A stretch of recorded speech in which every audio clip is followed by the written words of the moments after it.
Good day everyone, my name is Alexa and we are the Group 8. In this video, we will discuss what are the varieties and registers of spoken and written languages. So in this video, we will determine culturally appropriate terms, expressions, and images, sensitivity to gender, race, class, and etc. And second, we will adopt cultural awareness and sensitivity in communication of ideas. So those are the learning outcomes in this topic. So we will discuss first the language varieties, and the second will be language registers. So my topic is about language varieties. So what are the language varieties? So there are different types of varieties. But before we will go there, I will discuss what is variety. So a variety refers to any variant of languages which can be sufficiently delimited from one another. So if we say variety, it means different types, like those. So it can be social, historical, spatial, or a combination of the three. So for those three words that I discussed, it's just that it can affect the varieties. The social, historical, and spatial can affect the varieties. So let's go with the uh, types of varieties or varieties of languages. So the first one is Pidgin. Pidgin is a new language which develops in situations where speakers or of different languages need to communicate but do not share a common language. So, a lexifier is a particular language where the vocabulary of Pidgin comes from. So our example of the pidgin is the Nigerian pidgin English, which though not being considered a Creole. By the way, the Creole will be explained or will be elaborated later by my teammate. So as we continue, Nigerian pidgin English also has native speakers as a mixed language drawing from English and different African languages. There is no unified standard or orthography. It is used in novels, plays,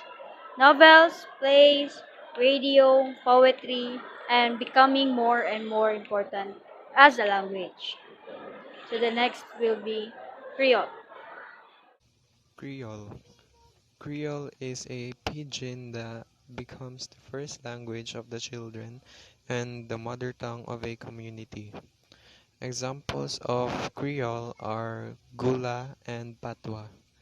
So, Creole is a language of mixture of multiple languages, but in this case, the new mixed language becomes the native language for the majority of its speakers, and of course a vocabulary extensively borrowed from the other languages, so grammar and syntax are as fully developed as any other long-established town.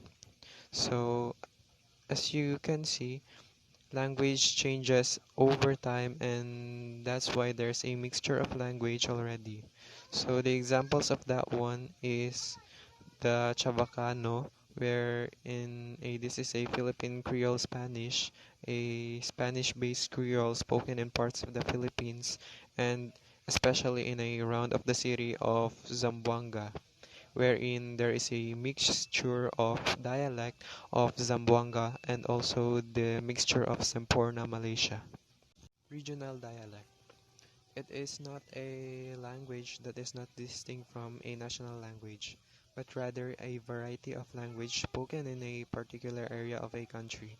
Some regional dialects have been given traditional names which mark them out as being significantly different from standard varieties spoken in the same place.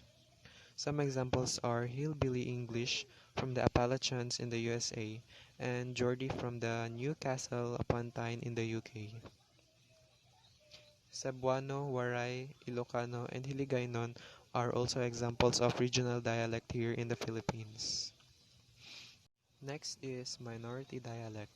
Sometimes members of a particular minority ethnic group have their own variety which they use as a marker of identity, usually alongside a standard variety. This is called a minority dialect. Examples are African American Vernacular English in the USA, London Jamaican in Britain, and Aboriginal English in Australia. Next is indigenized varieties. Indigenized varieties are spoken mainly as a second language in ex-colonies with multilingual populations. The differences from the standard variety may be linked to English proficiency or may be part of a range of varieties used to express identity. A classic example is Singlish or Singaporean English. It's a variety very different from standard English. And there are many other varieties of English used in India.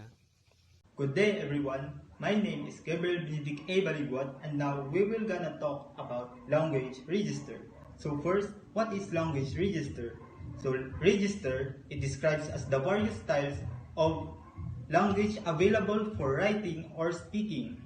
So in order to decide what language register is appropriate to use depends on the audience, topic, and the situation. So there are 5 language register, and these are frozen, formal, consultative, casual, and intimate. First, we're gonna talk about frozen register. So frozen register are language that rarely or never changes.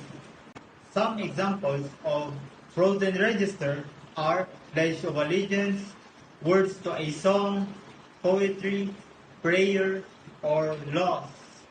So formal register is this language is used in formal settings and it's one way in nature. So what do you mean by one way? It is the sender will send a message to the receiver, but the receiver can't give a feedback to the sender. This language is usually follows a commonly format. So what do you mean by commonly accepted format? So commonly accepted format is this is the usually given format to the in writing speeches and and and other else. A common format for it is a usually impersonal and formal. So formal is used is used in professional, academic, or legal settings where communication is expected to be respectful, uninterrupted, and restrained. Slang is never used and contraction are rare. So, a common format for these registers are speeches, sermon, rhetorical, statement and questions, pronouncements by judges, and announcement. The next one is the consultative register.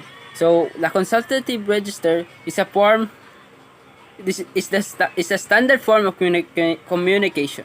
Users are engaged in a mutually accepted structures of communications. It is a formal and societal expectation accompany the user of these speeches. It form consultative register is used in a conversation when they are speaking with someone who has specialized knowledge or who is offering advice. Tone is often respectful, but maybe be more casual if the relationship is long-standing or friendly. So, consultative register is usually used in a when we meet strangers, communications between a superior and a subordinate, doctor and patient, lawyer and client, lawyer and judge, teachers and student, and counselor and client. Casual type of register.